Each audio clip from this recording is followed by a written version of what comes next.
Welcome to Marvel Rewind, a Marvel Champions Retrospective Series. In this series, I will be tasked with defeating every villain in order, progressing from the core set to the latest release. The catch? I'm only allowed to use cards released up until that point. After defeating the villain, they each will be ranked in terms of their difficulty, determined by the cards available at the time. Tune in every Tuesday for new episodes of Marvel Rewind. What's going on, guys? It's Char here, back with another episode of Marvel Rewind, a Marvel Champions Retrospective Series. Now, in today's episode, we're moving on to the fourth scenario in the Next Evolution expansion box, where we are taking on Mister Sinister with none other than the avatar of the Phoenix herself, Jean Grey. Let's get down to the table and see how it goes. Okay. So here we are at the table. Now let's talk about the setup. Now I know this looks absolutely insane on the table right now. There's so many cards everywhere. Trust me, we will talk through it and I'll explain how Mister Sinister's setup goes. So when we look at Mister Sinister, as always, when we're setting up a scenario, we start with the main scheme 1A. The contents it tells you is Sinister 2 and 3 for playing on expert mode. And then we need the Mister Sinister encounter set. So we have that here. We also need one modular encounter set. The recommended is Nasty Boys, which is here. We also need the Hope Summers set, which is required. So that's this side team and the Hope Summers ally. Then it also says we need the Flight, which is here, Super Strength, which is here, and Telepathy modular sets. We don't shuffle them in just yet. And then we also additionally need the Standard and Expert sets in our obligation, which is right here. So that's kind of like all this stuff taken care of, but you might be wondering why I have these kind of modular sets lined up with these main scheme cards down here. So if you look at the setup here, it says, first of all, we set aside these three, modular sets. We set aside Telepathy, Flight, and Super Strength. Then we put Hope Summers into play under our control. We'll flip this over here to Sinister Intent. Essentially what this says, as a when revealed ability, you remove one random stage 2 from the game, which is one of these main schemes, then advance to a random stage 2A. So essentially what these 2As do is randomly Mr. Sinister will start off with one of these permanent superpower attachment cards. And we don't know which one he's going to start with because these are supposed to get randomized. And on this side, they are all have like the same exact backing, the same exact image. It even has question mark out of 17. So there's no like gaming this. Like you don't really know which one's which. So we remove one of these at random, and then the last two remaining will reveal one, and that's going to be our first main scheme we start on. So it says it's removed on random, so we can't really game which one is removed. So we'll just remove the one on the bottom here. All right, and that'll be this main scheme resolved. This is the main scheme 3B, which will happen if we go through both of these main scheme cards. So we will start here and then continue his setup. Just wanted to go through that because it is pretty important. And I won't flip these over just yet because in case the one that I start with or the combination, if I try this a couple of times, just in case that combination is really annoying, we won't actually show what it is. I don't know how to explain it other than we're not going to show the combination because if there's like a really annoying set of combinations, I will just randomize it again to find something that works better in my opinion. But yes, we're playing Phoenix today. If you guys have seen X-Men 97 or know anything about the comics, he's the reason why there's a bit of turmoil between her and Scott. There's like some cloning situation going on. Cable being their biological son and all that. Mr. Sinister is a big nemesis to the Summers. He is literally Scott Summers' nemesis minion, but I thought it made more thematic sense for him to lead the fight against Magneto in the X-Men. So that's why we have Phoenix coming in, Scott Summers, Cyclops' wife, Jean Grey, to go and fight Mr. Sinister in this thematic battle today. We're just going to shuffle up her deck.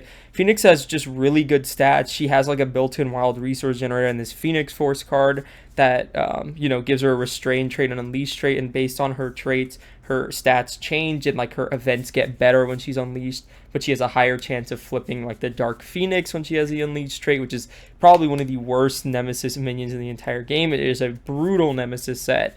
But the idea is that we just want to try and use some allies with this deck and try and defeat Mr. Sinister once and for all for kind of messing with their lives. And yeah, should be pretty cool. I think we're done shuffling this up. But again, as always, we will skip to he has 17 health printed health points, and he has a one reveal the ability to place threat on the main team. But since we don't know what the threat is, I mean, it will start off with 2 extra plus 1 to start, so it'll start like that. But because we don't know what it is just yet, we won't be doing that. But yeah, let's just go ahead and get to the game. Okay, so let's go ahead and flip this over here. So this has focusing in. So it says attach the telepathy attachment to Mister Sinister and shuffle the encounter set into the encounter deck. So it starts with 1 per player threat, and then he has this one revealed that what's it called? So telepathy is the one that's going to be attached to him. We'll set these two aside, super strength and flight. So he's not starting with overkill, but telepathy is pretty bad because if he gets a scheme activation, it's pretty tough for us. And the retaliate also sucks because we are doing what's it called? We are playing with allies here today, so that can be pretty tough. But we will go ahead and shuffle this up, and we'll just get started. He doesn't have a ton of tempo he starts with us against. We really just want to keep him on the first main scheme for as long as we possibly can. I think some of his, maybe his encounter set cards get a bit tougher if he doesn't have enough, or if he has too little superpowers, but I think it's a worthy sacrifice to kind of keeping him on the easier end of things. That should be cool. So we'll flip over here. We're on Jean Grey. We have 9 printed health points, and let's go ahead and just draw. Forge here is pretty decent in the open. White Hot Room is also quite good.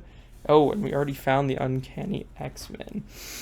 Okay, so I really do like White Hot Room. It lets us just get extra economy going. We start with the Phoenix Forward upgrade, restrain aside face up with 4 power counters on it. So let's go ahead and do that. And let's do a ready exhaust token on it because we can only use this once per phase. So looking at this hand here, I honestly don't really care for just deck and discard pile. Let's mill these 3. Let's see if we can get like a double resource or something going here, and then we'll draw up 3 more. So no double resource or anything, but I still think this hand is pretty good. So that is to us. Okay, so this isn't a amazing hand, but we should, I mean, honestly, I was thinking getting, yeah, I think we still do get the White Hot Room down. So we probably want to spend these 2 resources here. Let's get down the White Hot Room, and we will use this alter ego action to exhaust it to place 1 power counter on here. So we're up to 5, and I think all we do here is just flip up and get down our Uncanny X-Men and just go from there. So we will flip up to Phoenix. We will spend these 2 resources in our Psionic Bond to remove a power counter to generate a wild resource once per phase. These 2 for the Uncanny X-Men. So all of my X-Men allies have +1 hit points, and if each of our characters has the X-Men trait, each X-Men ally costs 1 fewer to play. So we don't really want to hit Mister Sinister here because he has retaliate. So I mean, it would have been really good if we found a player side team there, but it is what it is. We'll just have Phoenix store for 3 off of that, and I think we'll just ready up and draw. This is like a fine setup, all things considered. Nick Fury here probably makes his hand significantly better, so let's see what we can do. It's going to go up by 2 per phase, which you have to remember that. Mr. Sinister is going to attack us here. I think I'm fine to just take this. 2, 3, 4. Go down to 5 health here. He doesn't have anything after status card is placed. All right, encounter card. Under fire, that's not good. First one. Genetic Mastery. Mr. Sinister has the following traits. He has Psionic right now. Place 2 threat on the main. Okay, so this is going to go to 4. Then another one. Surge. Oh boy. Okay. Into Sinister Disguise. When a player would deal damage to Mr. Sinister, that player may spend 2 mental resources. If they do not, they deal that damage to the friendly character with the fewest remaining hit points. Okay, that is back to us. So he didn't pop that, which is pretty good. But yeah, we still have some work to do. So I think we need to start with Nick Fury for sure here. So let's do 1, 2, 3, 4. 4 resources here. Let's play on the Nick Fury. He's going to enter play. We're going to have him draw us 3 cards, 2 and 3. Okay. So we can't play both of these, which I think is really good, actually. When we place a status card on Mister Sinister, he does put 2 threat on the main, so we need to keep the main in check right here. So let's start off with Hope Summers thwarting for 3. So yeah, we'll start with that. Then I think we will spend... I guess it's probably better because we can deal 2 to an enemy. right? So let's do this. Generate 2 resources when playing for a psionic card to play the scimitar. So what it does is after we play another psionic card, we can exhaust it to deal 2 damage to an enemy. Just like pretty decent value here. What we will do then is deal damage to the friendly character with the fewest remaining hit points. So I think we'll spend these 3. Oh, yeah, we're going to confuse them, right? We'll spend these 3 resources here because this is double for a psionic card to play down Professor X. So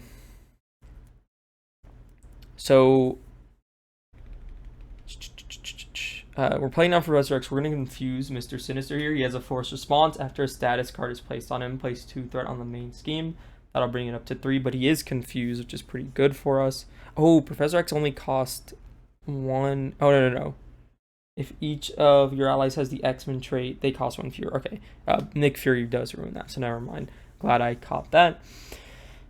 I think we will tap the scimitar here to deal 2 damage to a hairbag here.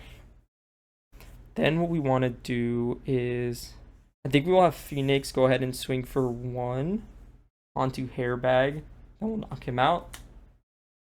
I think we will have Professor X thwart for 3 off the main. And then if I'm understanding, he'll take a consequential. And if I'm understanding how this works correctly, we'll have Nick Fury attack him for 2. And that's going to trigger the Sinister Disguise. When a player would deal damage to Mister Sinister, that player may spend 2 mental resources. If they do not, they deal that damage to the friendly character with the fewest remaining hit points instead.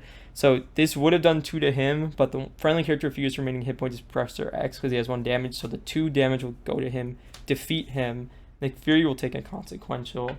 And I think that'll be it. So I could flip down here. If he gets a scheme activation, it's pretty bad. But I think we want to try and make use of the Nick Fury block. So we will actually stay up this turn. That's going to be it. We'll draw up 5 more. 1, 2, 3, 4, 5. Okay, the Psychic Kicker would have been crazy there.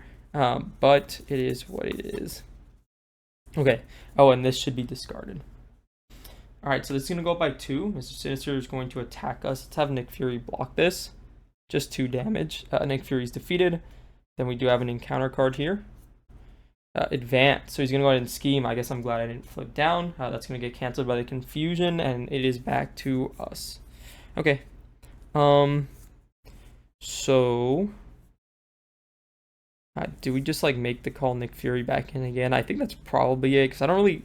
Like, I could play some of these cards in my hand, but I don't know if it's super worth it. So let's just do that. Let's spend, or I guess we could make the call for Professor X back in. Give us a flip down, heal off the white hot room.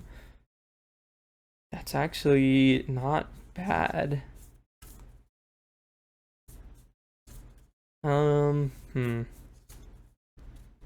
And it would trigger the scimitar, which is pretty good to deal some damage. I think Professor X is actually better here. So let's do that. Let's do...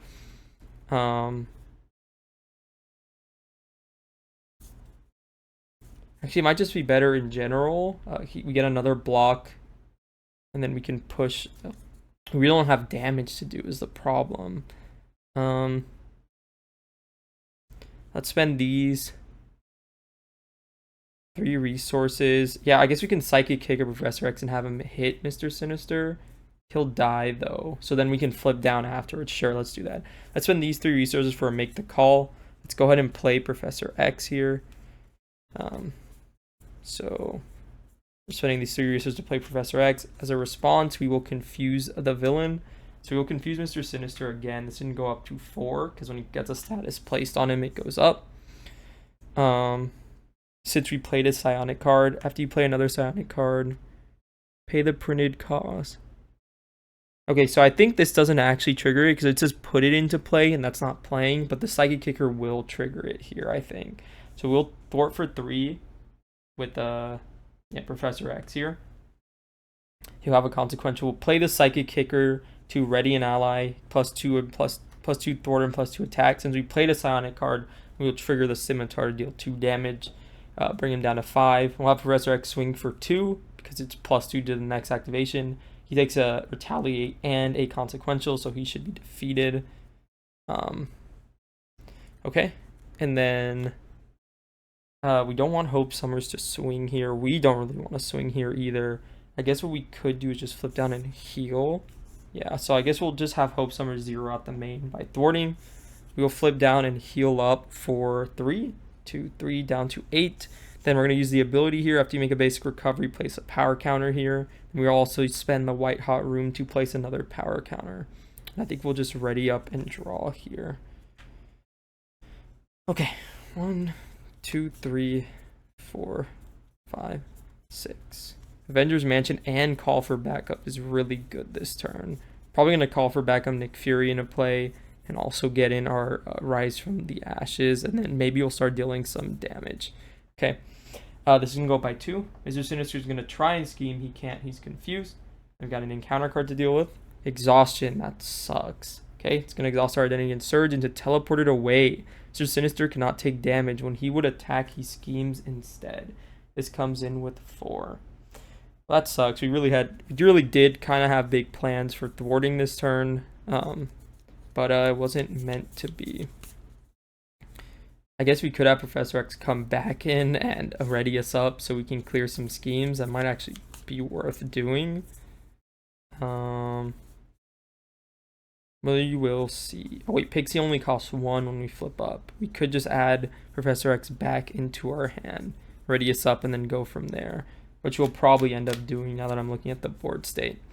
Okay, let's exhaust the white hot room, bring this up to 6 power counters. Let's flip up. Let's use one of our Phoenix Force counters here to play Pixie, just for 1, because all of our allies have the X-Men trait. So after you play Pixie from your hand, we can add X-Men from our discard pile to our hand, so we'll go ahead and add Professor X here. Then we will do...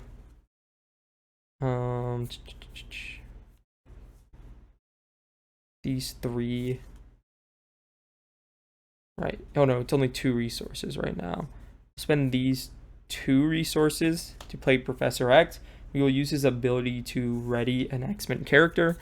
So we will do that. And since we played... Oh wait, Mister Sinister cannot take damage. Oof. Okay, so before we play Professor X here, we will add him to our hand. Because we do want to deal damage with the Scimitar. We will have Pixie thwart for 1, Hope thwart for 3. We'll completely clear teleported away. So this is gone. Now we will play Professor X. Pixie will take a consequential. And yeah, now we're going to play Professor X for 2 resources here. Play him down. We could confuse him again, which is good insurance here. Or we could ready up and clear superpower training. I think we will just ready up.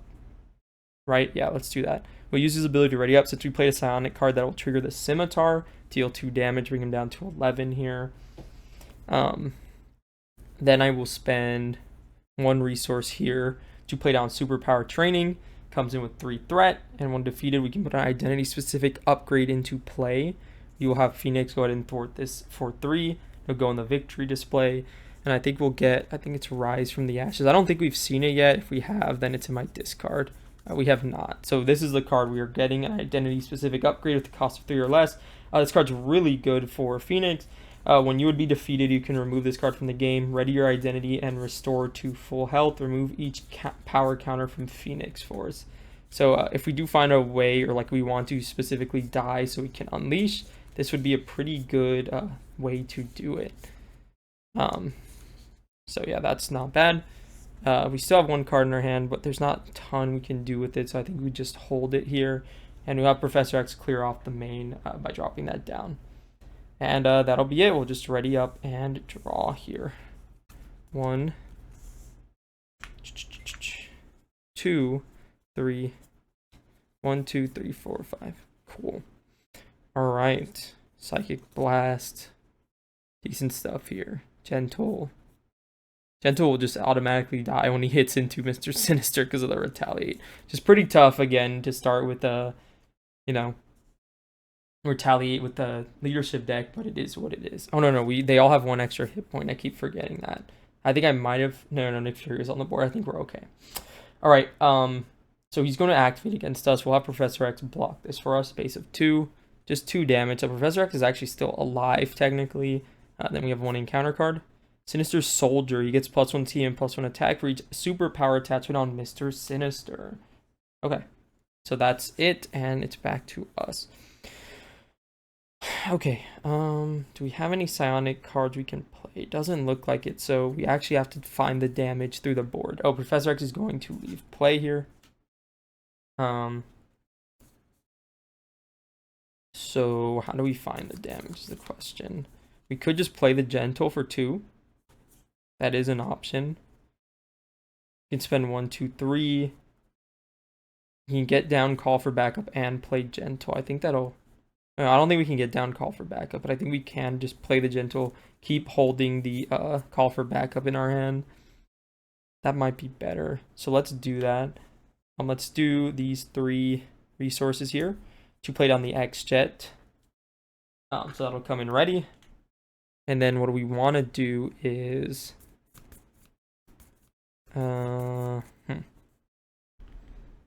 we can do the Phoenix Force and the X jet here, because gentle will only cost 2 to play him down. He takes +1 consequential when he attacks the villain. He won't be hitting the villain here. We will have gentle go ahead and swing for 3. And then we will have Pixie. Then we'll have Hope swing for 1, Phoenix swing for 1, so we can knock this guy out. Yeah. Hope swing for 1, Phoenix swing for 1, and then we'll have Pixie go ahead and thwart for 1 here.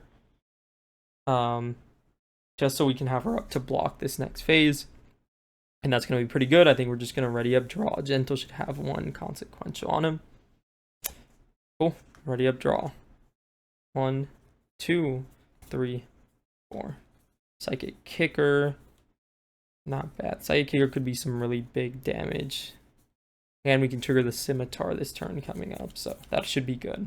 So go up by 2. Up to 3. Mister Sinister is going to attack us. Let's have Pixie block this. Ace of 2, 3, 4. Pixie will be defeated here. Okay, and then one encounter card. Sinister Strike. Mr. Sinister attacks you. If he has the aerial trait, you are stunned.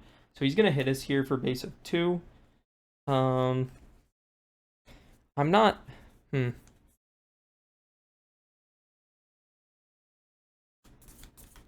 not super worried. He's just attacking here. Do we take this? I'm not sure. Let's just defend it, I think. Let's just defend this here. Base of 2. So that's 2, 3, 4 damage. Down to 6 health. And I think that was fine. And that's back to us. So probably want to get down the leadership skill just because it's super versatile. We could get down the call for backup here. And then the Scimitar can have us deal some damage. If we do the call for backup, we'll probably just have Nick Fury come in and deal damage just so that we could get around these retaliates. If we do the call for backup, we have Nick Fury come in. Then we Psychic Kicker him. Give Nick Fury come in. He can attack for 2. Psychic Kicker him. Attack for 6 total.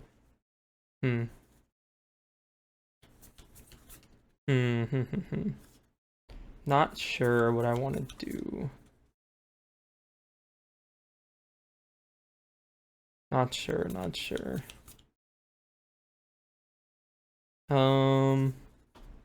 We're gonna hit 2 encounter cards, which is important to think about. But yes, we would like to push damage. When he goes to phase 3, what does he get? He plays 2 per player threat on the main scheme, or 3 if he only has 1 superpower attachment. So he just gets another attachment, or like he just puts threat on the main.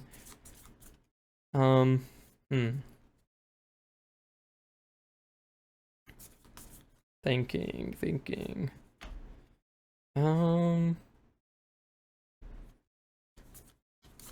This is tough. I think we first will start with this. So let's just spend this card. Let's get down our call for backup. That'll come in with 3 per player threat. I can discard pile for an ally and put it into play.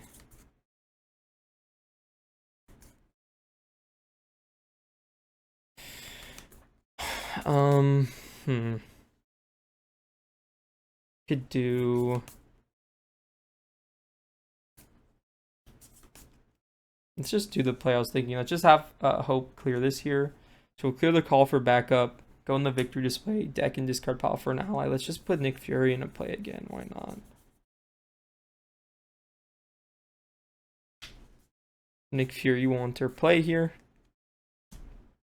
We can choose one. I think we will do 4 damage. 1, 2, 3, 4. On to 7. Then we will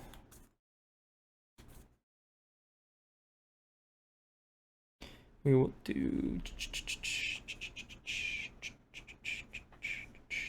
I'm looking at my hand here. There's really not a ton to do with the cards left in my hand. I think we'll just hold the Genius. I think we'll do the X-Jet to get down leadership skill. So when an ally makes a basic attack or thwart, we can remove a counter. They get +1 to that activation. So we're probably going to have gentle thwart here. Oh, this should be... Yeah, I think we just have Nick Fury just kind of go out sort of in like a blaze of glory, so to say. Or we have Nick Fury attack for 4, 5, 6. Leave Mister Sinister at 1. That's probably better, right? Let's have Nick Fury go ahead and thwart here. Let's spend one of these counters. Just drop it down to 0. He's going to take a consequential. Then what I think we're going to do, we'll Psychic Kicker. We'll ready an ally. They get +2 to their thwart and +2 to their attack. I'm going to use a 4/4 right now. And since we played a Psionic card, the Scimitar will go off dealing 2 damage. Then we'll have Nick Fury swing for 4. Bring Mister Sinister all the way down to 1 health. And then Nick Fury's going to be knocked out in the combination of retaliate and consequential damage.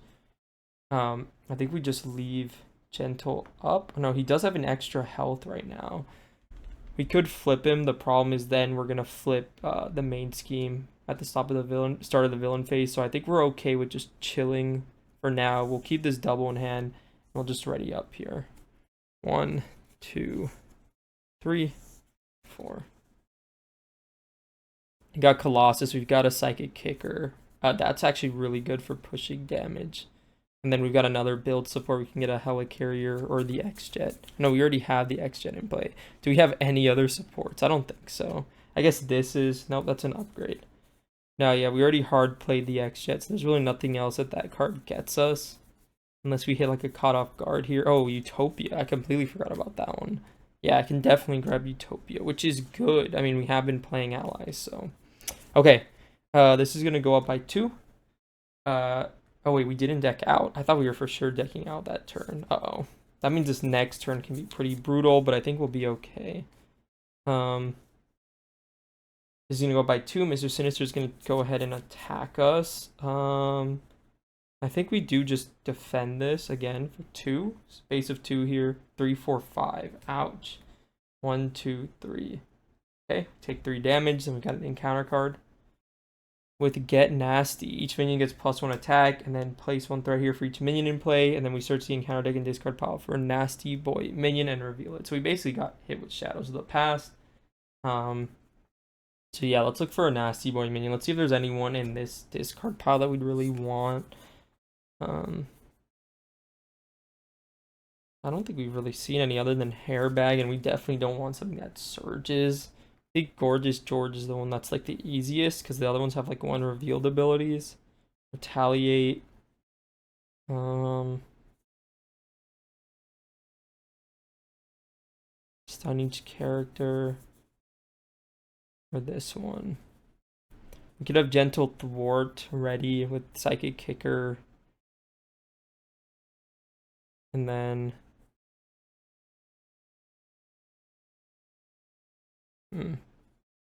I think we'll get... Yeah, I think this one's just the easiest one.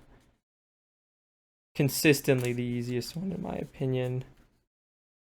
Each minion gets +1 attack. Honestly, I don't really care about clearing this side scheme. We can get the Utopia into play and play Colossus this turn. That should be pretty good for keeping us alive in my opinion. So we'll probably end up just doing that. Okay. So we are exhausted though. We should still have both of these up. Okay, so let's start. Let's do... Let's start with the build support. So let's spend our resource here. Let's get this down. Comes in with 3 threat. We'll just put this on because we're immediately gonna have Hope Summers clear it for us. We get a support with the cost of 3 or less from our deck or discard pile. Let's go ahead and grab Utopia. So now if we all have the X-Men trait, our ally limit is increased by 1. And after an X-Men ally enters play, we can exhaust Utopia to ready an X-Men character, which is pretty good. Then what we want to do is want to play Colossus. We're going to get hit by 2 encounter cards. We do have Rise from the Ashes, though. But as long as we have a decent number of allies on our side, I think we should be okay. What do we want to do? I'd love to get both of these leadership skills down. How could I accomplish that? Or I'd love to get the second leadership skill down. I don't think I can. I don't think I have the resources now that I'm looking. This will be 1, 2. Yeah, this will be 1, 2, 3. Or like I have the X-Jet for this, but then I can't play Colossus. Wait, no, he costs 3. No, he costs 2 because all of my stuff is X-Men. Oh no, I have the perfect amount. So I can also replace my leadership skill, which will be really good. Okay. So I think how we want to start is we need Gentle to knock this guy out. So let's have him attack him, and we'll spend a counter on leadership skill to buff him up to 4 attack. So go ahead and knock out Gorgeous George here. Then what we want to do is double resource to pay for Colossus because he lowers his cost by 1 if we have the mutant or X-Men, and also he lowers the cost by 1 if each of your characters has the X-Men trait. This one has X-Men, this one has X-Men, he has X-Men. So he only costs 2, so he'll come into play with a tough on him. So that's pretty good. Then what we want to do is, how do we want to do this? I think we need a Psychic Kicker Gentle now, so that we can proc the Scimitar to, oh no, because we have to thwart. Yeah, we have to completely clear that. Yeah, no, you're right. We'll just have Colossus break his tough here. And we'll spend the last leadership skill token to completely clear the main. Oh no, sorry, I completely forgot. We trigger the Utopia first. When Colossus enters play, he can exhaust Utopia to ready up Phoenix. Okay, that makes it a bit easier. So we'll do that. He should still have his tough on him. I guess it doesn't really make a huge difference anyways. We will thwart for... We'll thwart for 3. Right? And then we can have both of these guys. And Gentle can't really swing, though. So no, it doesn't really make a huge difference, I'd say. No, it does. Yeah, no, we'll do that. We'll thwart for 3. That's fine. And then we'll play a Psychic Kicker here to ready an ally. They get +2 or plus 2 to their thwart and attack. So we'll have Gentle ready up here. Since we play a psionic card, we can trigger the Scimitar after we play 1 to deal 2 damage to an enemy. Let's deal 2 to Mister Sinister. That's going to knock him out. So you go into phase 3 here. He has a when revealed ability that says place 2 threat on the main scheme, or 3 if he only has fewer than 2 superpower attachments. So this will go up to 3. As a force response, now when he gets a status card on him, he puts 3 threat on the main, which is kind of gross. Hope I haven't forgot any retaliates thus far, but Gentle has like 3 extra, what's it called, stats right now to his thwart. So we'll just have Gentle. He has 1 extra HP because of the Uncanny X-Men. We'll have him thwart for 3 off the main, just completely clear that out. And then we will do Colossus will swing for 4 probably. So like how much health does he have? 21. Yeah, we just need Colossus to deal some damage here. So we'll have Colossus swing for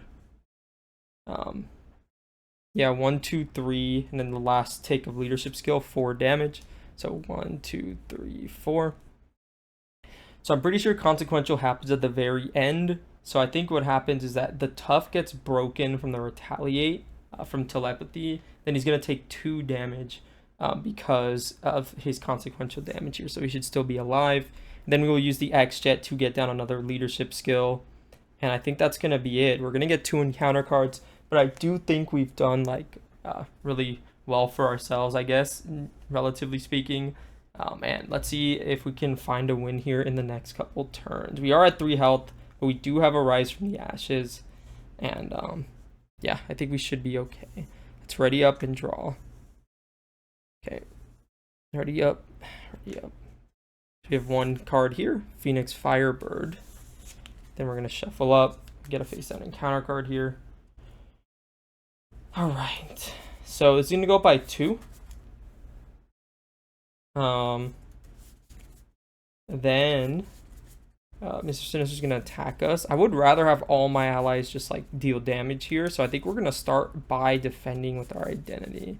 Now that could be really bad for us, but I think we'll be okay. I'd like to try and get it in the next turn or 2 here, if possible. Shuffling out. It just depends on what my hand looks like. Okay, so 1, 2, 3, 4. Psychic Kicker is not bad. Havoc could actually be decent. Psychic Kicker him to push some damage here.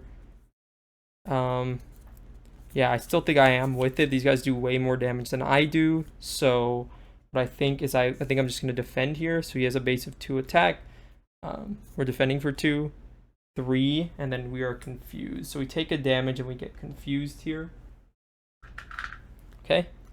Now 2 encounter cards. The first one, caught off guard. Discard an upgrade or support you control.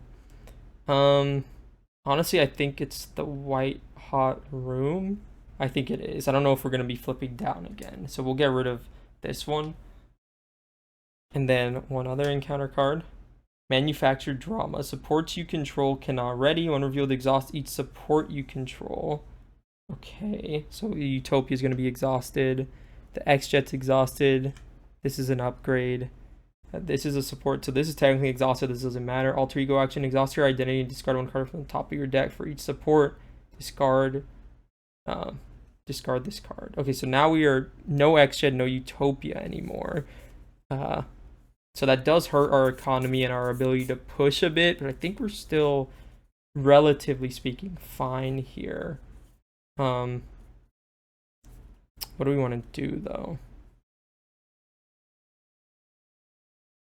This is an upgrade, so Havoc can still push a ton of damage here. I think we're still just going to go with that play that I wanted to do. So we are confused here, which sucks. But I think what we'll do is, yeah, we're just going to push as much damage as we can. Let's have Hope keep the main in check, thwart 3 off it. And then we're going to play down Havoc. Let's spend these 3 resources plus exhausting our Phoenix Force to generate a resource to play down Havoc. As a forced response, after he attacks, discard the top card of the encounter deck for each boost icon. Havoc gets +1 attack and takes +1 consequential damage. So let's just have him attack and see what happens. He's going to attack for a base of 2. 3. So he takes 1 consequential. Discard 1 random card from your hand. Okay, sorry. So he only counts the, what's it called? The boost icons, right? So he does 1 extra attack and 1 extra consequential. So he is attacking for 3 right now. He's taking 1 consequential and not retaliate. So 1, 2, 3 damage. And he's taking 1 consequential and 1 retaliate. So we'll do that. 2 damage on him. Oh, I discarded the wrong card here. Should have been, yeah, we should have Psychic Kicker in hand, which I think we'll use on Havoc anyways, because I think he can get a ton of damage here. So let's do a Psychic Kicker. We're going to ready him. That ally gets +2 thwart, +2 attack for its next basic attack or thwart.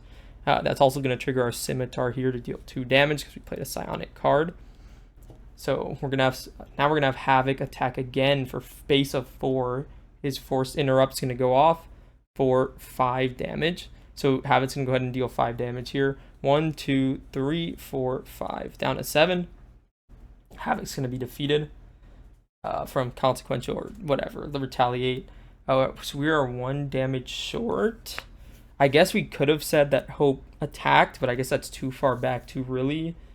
Oh no, sorry, I forgot about the leadership skill. This is game. We'll have Colossus here attack for 3 and spend a counter here, so he's attacking for 4. Down to 3, 7, down to 3, Colossus defeated, and then Gentle will finish this off by attacking for 4, spending the leadership skill, bringing him from that down to get 3 down to 0, and Gentle's defeated. And that is Mr. Sinister defeated on Expert.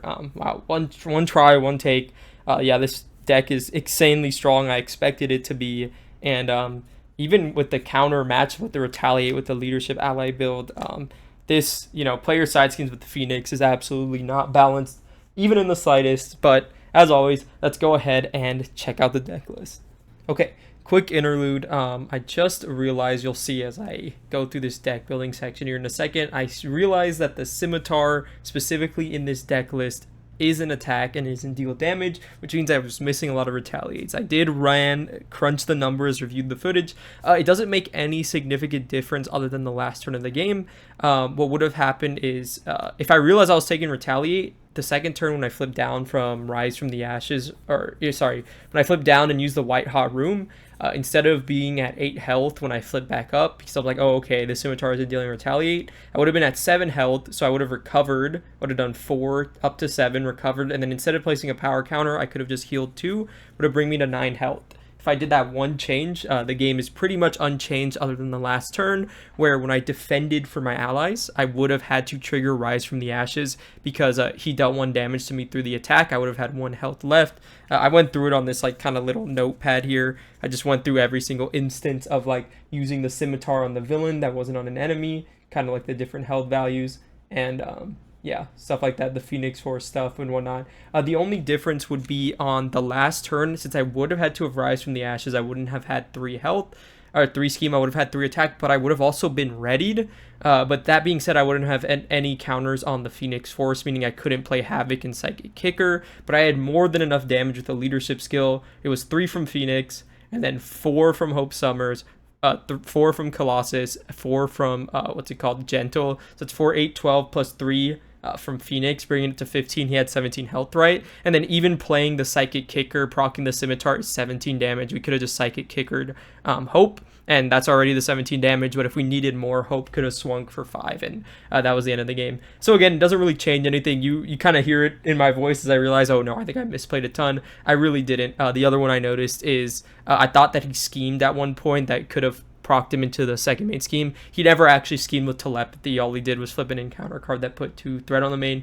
Threat wise, I think we were fine. Retaliate wise, one small change in the game is essentially exactly the same with just a different last turn. So hope you guys enjoy, and yeah, we'll get to the deck list proper now. Okay, so here we are looking at Phoenix. Now, Phoenix, I think, is a character that is so crazy strong. She does have her big Achilles heel in the Dark Phoenix kind of Nemesis set, which is pretty tough to deal with, and being able to be on the board consistently as a threat, especially with the Fiery Rages that will pull her, I don't think the Fiery Rages actually pull her out of play. All it does is just make it surge, and then the Consume the World shows back up. Yeah, no, this is a really tough Nemesis set, but besides that, Phoenix just has really strong cards. All her cards kind of just read crazy. She has ways to get a resource generator and a heal, very reminiscent of Project Rebirth from Venom. She has a built-in readies in her kit, or kind of placing power counters that are more resources for you to kind of save up for a later turn. She has a full revive here from full. She has a way to deter damage or stop damage from allies and identities, and even in multiplayer other players. And she just has really good statted events that get even crazier when she's unleashed. The 3 printed thwart stat in solo is absolutely crazy and not balanced, and then it turns into a 3 attack stat once you've actually built enough where thwarting becomes less important than attack. So over the natural course of the game, thwarting early is more important in most scenarios, and then at the end of the scenario, attack is more important, and she naturally does that because of the Phoenix Force starting with a couple power counters. When it flips over and she becomes unleashed, she loses 2 thwart and gets it in her attack, which is just so good for pushing damage and trying to close out games. I thought it was a really fun and thematic matchup against Mister Sinister because of their relationship in the comics and the shows and the like.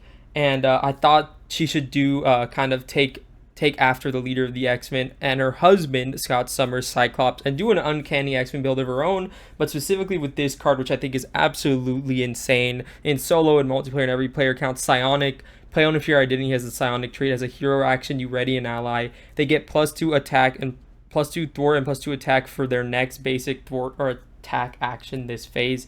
Absolutely insane. It turns your allies into these like huge damage output machines, especially if you have someone like who sits around on the board, or the ones that disappear like Nick Fury come in, hit for 2, you ready him with psychic kicker, he hits for 4, and then he still has a health left to chump block. Now we got a bit unlucky, I guess, in a way that we started with the retaliate one. I think the best one to start with was maybe super strength.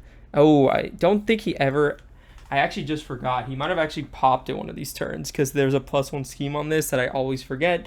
Oh well, if he popped it, that's just kind of a thing. I always notice one small thing in these kind of end kind of sections where it's like, oh, that really could have changed the game if it went off. But that being said, it probably wasn't done with any malintent. But yeah, no, the game was like really smooth sailing. The whole point is like kind of taking advantage of her 3-pinted thwart. Hope Summers is a really huge boon as well, because she gets that 3 thwart as well, which means these player side schemes are just so easy to clear, and they generate so much advantage for you as a character. We were just really trying to hold down Mister Sinister on that first main scheme, control, and then boom, go from there to kind of try and win the game.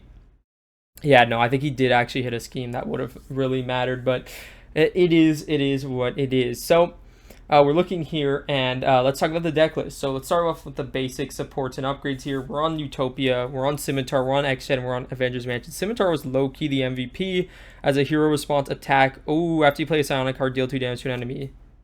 Yeah, I was missing retaliates too, wasn't I?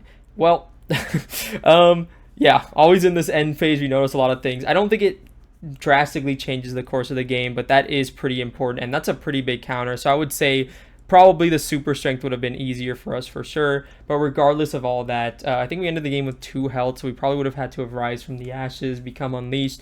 There was some stuff we could have done, made different plays, but it is what it is. We've got Utopia here, we've got a X-Jet, and we've got the Avengers Mansion.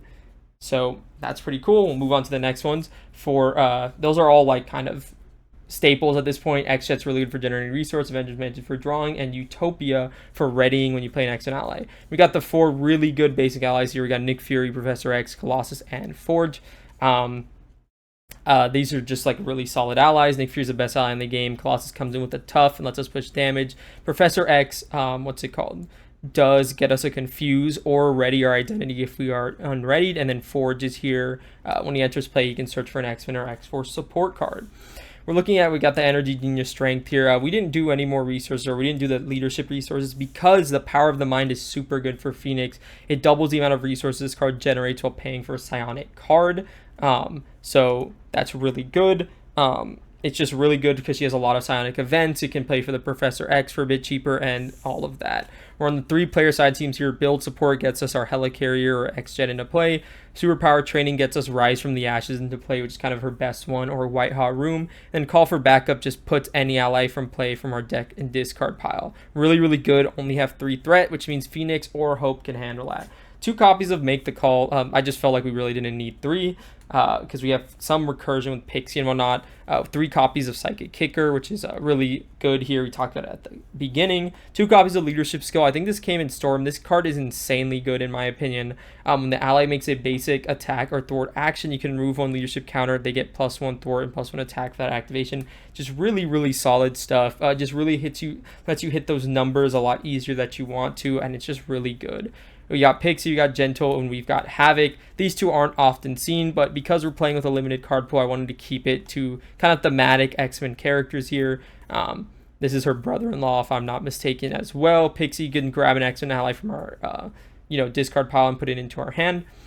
Gentle is good here for board control. He takes extra consequential if he hits the villain, but if he's not hitting the villain, I mean, hey, 3 attack for minions is pretty good. Then we've also got Havoc here. When he attacks as a forced interrupt, he discards the top card of the encounter deck. He can deal extra damage equal to the number of boost icons, but also deals extra damage to himself. Ideally, you'd want to get 2 activations out of him, which can be helped with the Uncanny X-Men, giving each of our X-Men allies +1 health, and they cost 1 fewer resource if all of our characters have the X-Men trait. That's a deck list. That's a ton of fun. But where does Mister Sinister stack up with the rest of the villains in Marvel Champions? I will see you there. Okay, So now that we've gone ahead and reviewed the game, threat and damage wise, and you guys saw the deck list and whatnot, let's go ahead and talk about Mister Sinister. That was a really good game regardless. Sometimes there's the little things that slip through the cracks in my head. I just didn't read the card. Just assumed that Scimitar was deal damage, or it says at the bottom deal damage. I didn't pay attention. It said hero response or whatever, attack. So definitely missed a couple of retaliates, but getting the Rise from the Ashes early meant, even if my numbers were slightly off when I went back and reviewed it, having an extra health bar essentially and a ready, I should have had more than enough damage to push for the game against Mister Sinister. I have no doubt about that. Also, I had 2 main schemes to go through, so if I really needed to, I could have flipped down against him and drawn an extra hand and then really just sent it home with her Phoenix, her Unleashed powered Phoenix attacks. We didn't hit a single encounter card that dealt with being unleashed or not, so all in all, fine game. Let's talk Mister Sinister. So Mister Sinister is really unique. I think in solo specifically, and even in higher player counts, he puts a lot of threat pressure on the main. He goes up that 2 per player every single turn because he wants to get his super powered upgrades down, and then he really incentivizes you to not let him get those super powered upgrades, because the encounter cards get so much worse if he gets specific traits from these other super power modular sets with him: flight, telepathy, and super strength.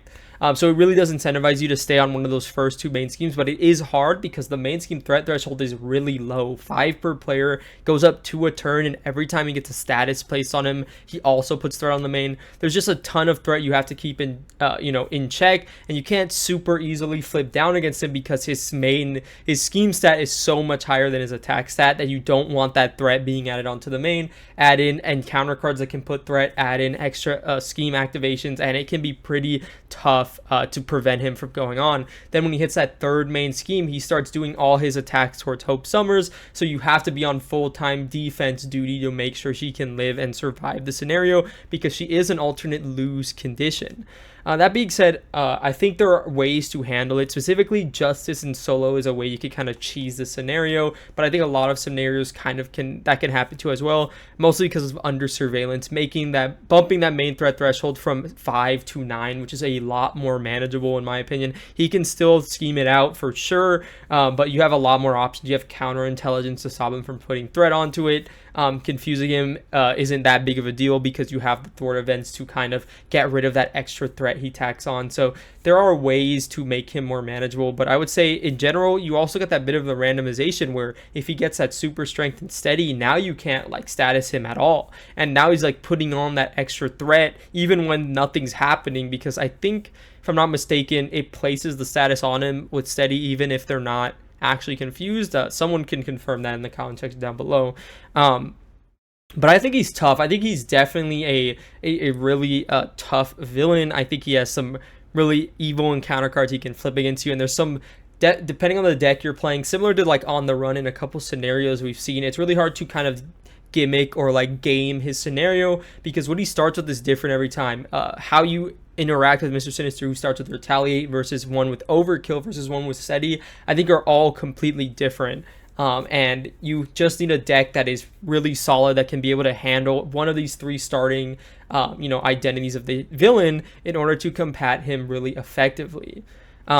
Thinking about this, I don't know, he's really punishing in a way in solo if you're not playing specifically Justice, because of that 5 per player threshold. It does get a bit higher when it gets to that 3rd main scheme, but at that point you're kind of super powering. Now he has +1 to his attack and his thwarting, and it can be really, really tough. The thing is, he also doesn't really start with a lot of tempo, so if you have enough health to really live his early attacks and he doesn't scheme out his main through an advance really early, you can kind of build against him in hero mode, so to say.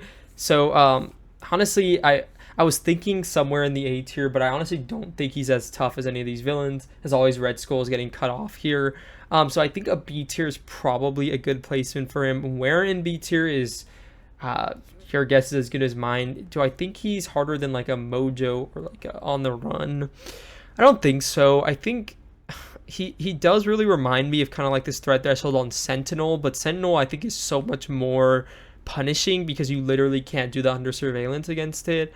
Something that has a low scheme threshold that's really punishing. I feel like it's very similar to Mansion Attack.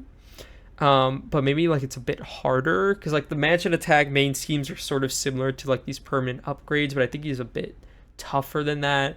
Is it harder than Sabretooth? Sabretooth can be not locked down more easily in solo than he can in like multiplayer. I'd say he's probably harder than Mojo. I think these guys have like really obvious weaknesses here, specifically Magog, on the run, all these guys. I'd say he's probably around. Is he harder than on the run?